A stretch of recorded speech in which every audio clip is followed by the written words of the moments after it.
Olá, igreja, a graça e a paz do nosso Senhor Jesus Cristo esteja com cada um de vós.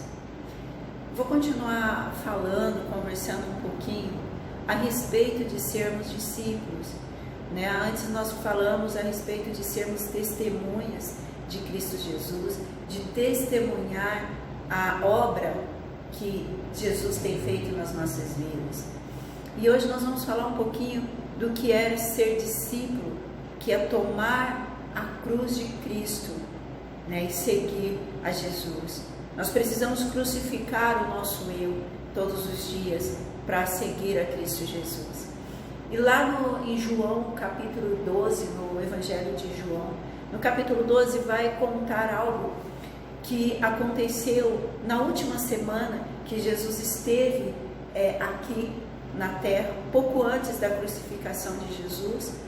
Ele estava ali dentro do pátio, no templo, e ele já havia conversado com vários fariseus. Durante todo o seu ministério, Jesus tentava atrair, né, os fariseus, tentava atrair aquelas pessoas para ele, pregando o reino de Deus, dizendo que o reino de Deus estava próximo, dizendo que ele era o Messias enviado por Deus. E eles tinham a profecia, né, dizendo que o Messias viria. E lá o profeta Daniel, quando ele fala a respeito das 2.300 tardes e manhãs, especificamente sobre as 70 semanas que foi cortada e determinada para os judeus, ali falava que a partir do momento que houvesse o término da reconstrução da cidade de Jerusalém, começaria a se contar 62 semanas e o Messias seria ungido. Então, se eles tivessem realmente estudado a palavra, se eles tivessem estudado as profecias, eles teriam percebido que era o tempo de Jesus já ser levantado, de Jesus começar o ministério dele. Mas, infelizmente, eles não fizeram isso. Eles ignoraram as profecias, porque, na verdade, Jesus, ele veio e ele não era aquilo que eles estavam esperando. Jesus Cristo, ele veio, ele nasceu numa manjedoura de um modo simples e humilde, e eles estavam apoiados no próprio entendimento e eles não aceitaram de imediato a Cristo Jesus, e muitos não quiseram. Mas quando Jesus é ungido e ele começa a se levantar ali como o Messias, como um prometido de Deus, e ele começa a pregar e fazer vários milagres, ele fez milagres que eles mesmos sabiam que só poderiam ter sido realizados se fosse por intermédio de Deus, de que de outra maneira isso não aconteceria, como curar um cego de nascença. E eles tinham visto tudo isso, mas eles continuavam irredutíveis. Mas só que durante o ministério, os 3 anos e meio de ministério de Jesus, muitas pessoas se achegaram a Jesus, muitas pessoas creram nele, muitas pessoas foram curadas física e espiritualmente, muitas pessoas foram alimentadas por Cristo Jesus, e uma delas foram pessoas também que não eram judias, mas que elas ouviram falar de Jesus e elas se entregaram, elas tiveram tempo com Jesus e elas perceberam que ali era o Messias, era o prometido de Deus.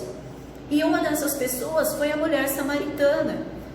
Ela era uma samaritana, mas quando Jesus conversou com ela naquele poço ali, e ele disse: olha, eu sou a fonte da água viva, e se você beber de mim, você jamais terá sede.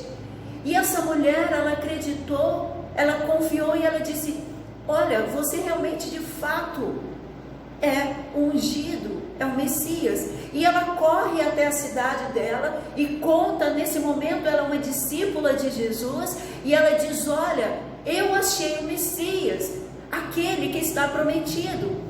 E aquelas pessoas ouvindo isso, elas se entusiasmaram e disseram: onde que ele está? E ela levou eles até a Jesus, e uma grande multidão se converteu, de samaritanos, que aos olhos dos judeus eram pessoas impuras, que não teriam direito à salvação. Mas houve ali, naquele momento, essa mulher foi usada como uma discípula de Jesus. Ela abandonou tudo aquilo que ela sabia pela religião, ela abandonou tudo aquilo que ela havia aprendido pelos pais, que ela havia aprendido pelos líderes religiosos. Mas quando ela viu Jesus, ela creu e foi uma discípula, e ela atraiu outros até Jesus.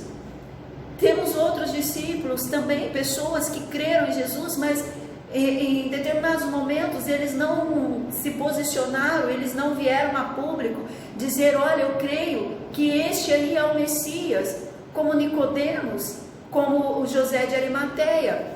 Eles faziam parte do Sinédrio e eles tinham medo que, se eles se posicionassem dizendo: eu creio que de fato esse homem aí, ele é o Cristo, ele é o Filho do Deus vivo, eles seriam expulsos das sinagogas. Então, nesse momento, eles preferiram ficar com a glória dos homens do que ir abraçar a glória de Deus, que era Cristo Jesus. Mas só que em momentos adversos, quando Jesus ele foi morto ali naquela cruz, os discípulos fugiram porque eles estavam sendo perseguidos, eles tiveram medo de ser mortos ali por Pilatos também, pelos romanos. E o que eles fizeram? Eles se esconderam. Mas aí entra em cena esses dois homens. Nicodemos, quando ele vê Jesus ali morto naquela cruz, ele compra todas as especiarias para poder embalsamar, para dar um enterro digno para Jesus. E eles usavam várias especiarias, e Nicodemos foi aquele que providenciou essas especiarias. E José de Arimateia, ele foi até Pilatos, e ele pediu o corpo de Jesus para que ele pudesse enterrar Jesus. Então, nesse momento de dificuldade, discípulos que criam em Cristo, mas estavam escondidos, eles vieram a público, eles manifestaram a fé deles em Cristo Jesus. Irmãos, e como está a nossa fé? Nós temos manifestado a nossa fé em Cristo? Nós temos manifestado a glória de Deus em nós? Será que as pessoas têm olhado para nós e realmente têm visto Cristo agir nas nossas vidas? E nós precisamos ser discípulos. E nesse momento aqui em João 12, acontece o seguinte: Jesus estava dentro do templo, e nesse momento específico, ele está no pátio, e nessa parte do pátio que ele estava, só poderia entrar aqueles que fossem judeus. Os não-judeus não podiam adentrar naquele local onde Jesus estava. Então, de repente, ali chega, a partir do verso 20, vai contar que chegaram os gregos, os recém-convertidos. Eles ouviram falar de Jesus, e nesse momento também havia a festa da Páscoa, ia acontecer em Jerusalém, e Jerusalém estava lotada, várias pessoas estavam ali. Jesus já tinha feito a entrada triunfal, em Jerusalém, montado, recebido em Jerusalém como rei, e esses gregos, eles presenciaram isso. E quando eles viram aquilo, quando eles viram que Jesus estava ali, que ele foi coroado, ele foi recebido naquele momento como rei, entrando dentro de Jerusalém, eles viram tudo isso. E o que eles fizeram? Eles desejaram realmente conversar com Jesus, eles quiseram ter uma entrevista com Jesus nesse momento. E ali os discípulos, todos ali, eles chegaram até até Filipe. E Filipe, ele era de Betsaida. E Betsaida, havia muitos gregos que moravam em Betsaida. Ao redor da cidade de Betsaida existiam muitos gregos. Então, ali naquele momento, eles viram em Filipe alguém que eles pudessem chegar, talvez entendendo a língua deles ou o costume deles. Mas naquele momento, o Filipe, ele foi um homem que atraiu a atenção desses gregos, porque com certeza Filipe, ele dava testemunho do que Jesus tinha feito, e ele fez isso. Filipe já tinha feito isso antes. quando ele conheceu a Jesus e ele percebeu e ele entendeu que ele estava de frente ao Filho de Deus vivo, ele foi chamar um amigo, ele correu até Natanael e chamou Natanael e disse: Natanael, eu encontrei o Messias, eu encontrei o Filho de Deus. E Natanael acompanha Filipe e aí ele tem um encontro pessoal com Jesus. E ele também passa a ser um apóstolo andando constantemente junto com Jesus. E nesse momento acontece a mesma coisa. Filipe, ele atrai a atenção daquelas pessoas, porque com certeza, irmãos, esse homem dava sim testemunho do que Jesus tinha feito na vida dele. E esses gregos, quando chegam até ele, falam: Filipe, nós desejamos conhecer a Jesus, nós queremos falar com ele. Mas eles estavam naquele momento impossibilitados, porque eles não podiam entrar até onde Jesus estava. E Filipe, quando ele percebe o desejo do coração desses homens, ele vai até André e ele diz: André, tem uns gregos ali e eles querem conversar com o mestre. E os dois juntos foram até Jesus, entraram no pátio e disseram: Jesus, mestre, existe ali fora alguns gregos e eles desejam encontrar com o Senhor. E nesse momento Jesus sai do pátio e vai ao encontro desses homens. E no verso 23 do capítulo 12 de João, ele vai dizer o seguinte: e Jesus lhe respondeu dizendo: é chegada a hora em que o Filho do Homem há de ser glorificado. E Jesus aqui nesse momento, com a chegada desses homens até ele, nós estudamos que sempre que Paulo ele se refere, ele fala: e primeiro aos judeus e depois aos gregos. E os gregos ali representavam o mundo, não representava só realmente a etnia grega, mas representava todo o mundo. Então isso aqui mostra que toda a humanidade, isso era um símbolo que toda a humanidade seria atraída até Jesus. E quando ele disse: chegou o momento em que o Filho do Homem para ser glorificado, ele estava falando da morte de cruz que ele passaria dali a alguns dias. E quando Jesus ele diz: olha, e quando eu me levantar, ele vai falar depois mais na frente, ele diz o seguinte: e quando eu me levantar da terra, muitos serão atraídos até mim. Porque Jesus ele sabia que o propósito dele era morrer numa cruz para salvar toda uma humanidade. E de repente, naqueles momentos já, nos dias finais, Jesus ele estava angustiado, porque ele sabia o que ele iria passar, ele sabia das tribulações, das dificuldades que ele iria passar, ele sabia que o peso de pecado de toda uma humanidade estaria sobre os ombros dele. Ele sabia que sobre os ombros deles estaria o meu e os teus pecados. E ele sabia disso e isso estava angustiando. E outra coisa que é muito importante, que Jesus também sabia. E ele sabia que para que esses pecados recaíssem sobre ele, o Pai precisaria se afastar dele. Isso trouxe uma profunda tristeza para Cristo Jesus. E ele relata isso, ele diz no versículo 25, ele vai dizer: olha, ele realmente estava, mas olha o que ele estava angustiado na alma dele. Mas olha o que ele diz assim: quem ama a sua vida, perdê-la-á, e quem neste mundo aborrecer a sua vida, guardá-la-á para a vida eterna. Então Jesus estava dizendo aqui: olha, eu preciso cumprir o meu propósito. Irmãos, eu sei que está em momentos, e nós estamos vivendo e viveremos momentos onde a nossa alma se angustiará, mas nós não podemos nos abater e não podemos deixar o barco, abandonar o barco, porque olha que ele continua dizendo. Ele vai dizer o seguinte, no verso 27, ele diz assim: agora a minha alma está perturbada, está abatida, está aflita. E que direi eu? Ele vai dizer: a minha alma está abatida, mas o que eu posso fazer? E ele continua dizendo assim, ele vai dizer: eu posso dizer: Pai, salva-me desta hora?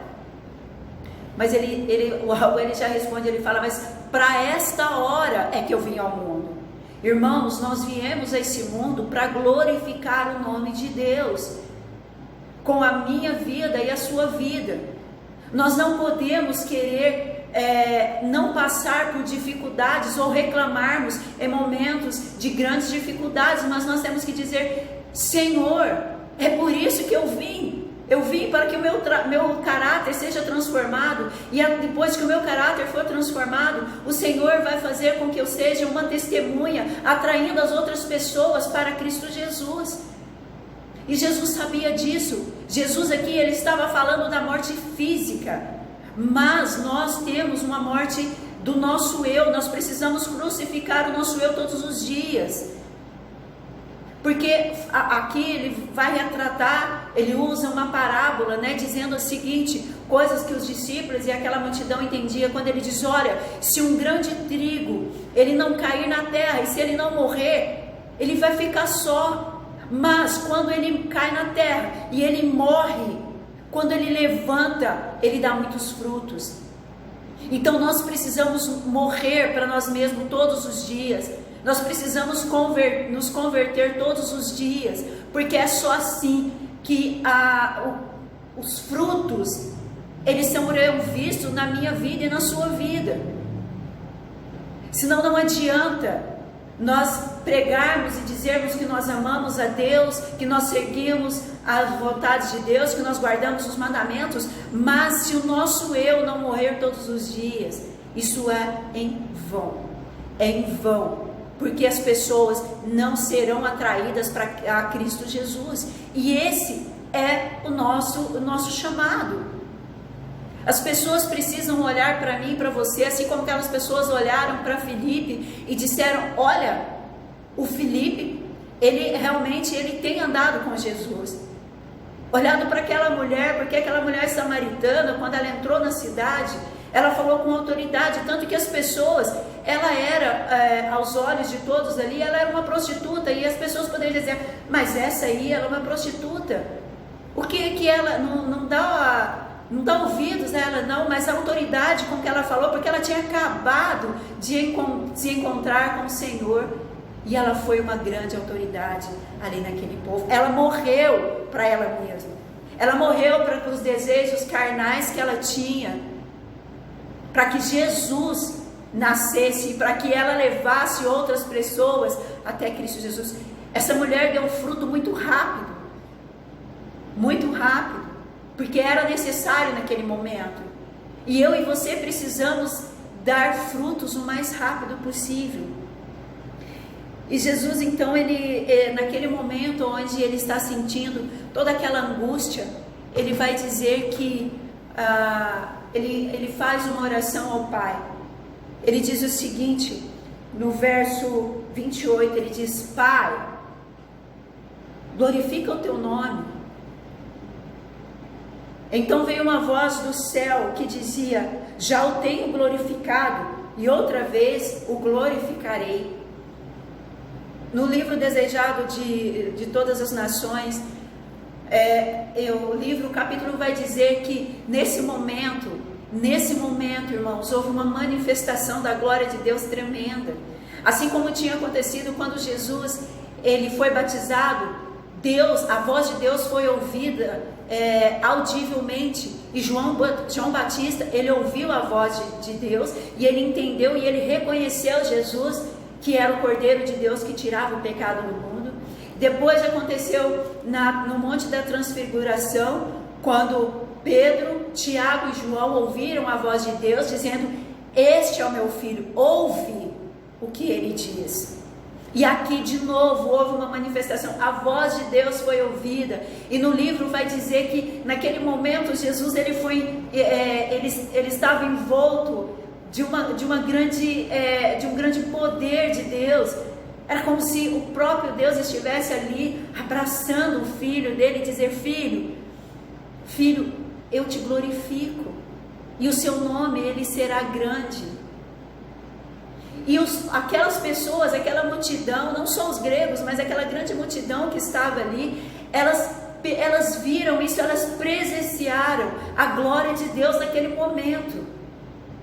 E aí olha o que Jesus disse, que esse versículo é um versículo que eu já procurava há algum tempo, porque uma vez eu li, mas eu não conseguia guardar onde estava, e há um mês e pouco, mais ou menos, eu recebi novamente esse versículo, e onde diz assim, Jesus, e quando aquelas pessoas estavam ali, eles ficaram meio assustados, uns diziam, olha, foi um trovão, e outros diziam, não, foi um anjo que falou, foi um anjo que se manifestou. Mas Jesus responde dizendo o seguinte, no verso 30, ele fala assim, e respondendo Jesus disse, não veio esta voz por amor a mim, mas por amor a vós.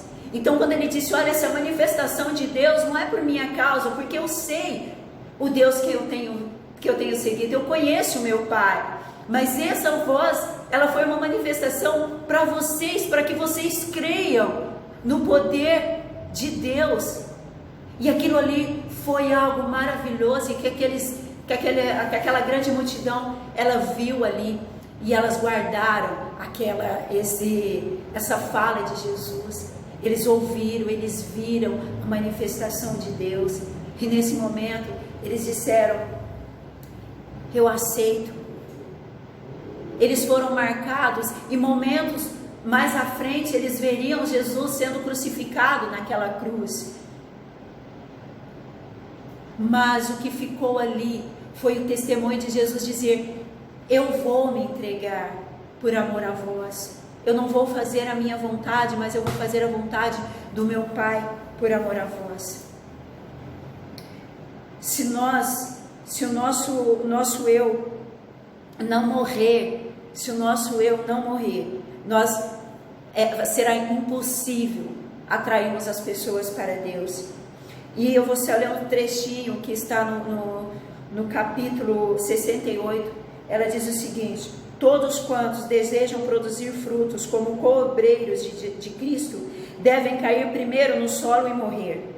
A vida deve ser lançada na cova da necessidade do mundo. O amor próprio, o próprio interesse devem perecer. E a lei do sacrifício é a lei da conservação de Deus. Então, a conservação de Deus, não, perdão. A lei do sacrifício é a lei da conservação da vida. Então, você quer conservar a tua vida? Você quer conservar a tua vida eterna? Então, morra para você mesmo. Morra para aquilo que você acha, por autocomiseração, por amor próprio, como ouvimos. Morra para as coisas do mundo, para aquilo que te interessa. E tenha a certeza de que Deus, Ele está se manifestando através das nossas vidas, e Ele quer que eu e você sejamos testemunhas lá fora, para atrairmos uma grande multidão para Cristo Jesus. Esse é o nosso objetivo. O objetivo é atrair as pessoas até Cristo. Porque senão, irmãos, não tem o porquê permanecermos caminhando, se o nosso eu não morrer todos os dias. Então, Jesus disse, aquele que quer me seguir, toma a tua cruz e me siga. Jesus tomou a cruz dele. A cruz de Cristo foi uma morte física, mas a minha cruz e a tua cruz é uma morte das nossas vontades, do nosso eu. Ele precisa morrer todos os dias. Nós precisamos levar o nosso eu para a cruz, como nós já ouvimos, e deixar com que Jesus se assente no trono da nossa vida. Amém? Que nós sejamos, em nome de Jesus, grandes testemunhas, e que através das nossas vidas, através do ministério Igreja Amor de Cristo, muitas pessoas, não só em Barretos, mas porque nós sabemos que nós seremos enviados, e que muitas pessoas possam olhar para nós, assim como olharam para Filipe, e assim como olharam para aquela mulher de Samaria, aquela samaritana, e eles possam dizer, esses aí realmente são testemunhas, eles são discípulos de Cristo, e eles têm feito, assim como Jesus ordenou, toma a tua cruz, morra para si mesmo, eles têm feito, eles têm abdicado tudo aquilo que é mundano, para seguir o Mestre. E Jesus disse que um servo não seria maior do que o seu Senhor. Então não queira no teu coração, no íntimo, dizer: Senhor, eu não quero passar por isso, Senhor, eu não quero passar por dificuldades, porque isso não é possível, irmãos. Para os discípulos de Cristo, isso é impossível, que você peça isso para Deus. Mas o que nós precisamos pedir a Deus é: Senhor, nos dê força. E assim como Cristo foi até aquela cruz, para que uma multidão fosse atraída por Ele, que eu possa morrer para mim mesmo, para que o Senhor seja exaltado. Deus, Ele glorificou o nome do Filho dele. E nós precisamos glorificar a Cristo nas nossas vidas todos os dias. Amém? Deus abençoe, fiquem com Deus e até breve.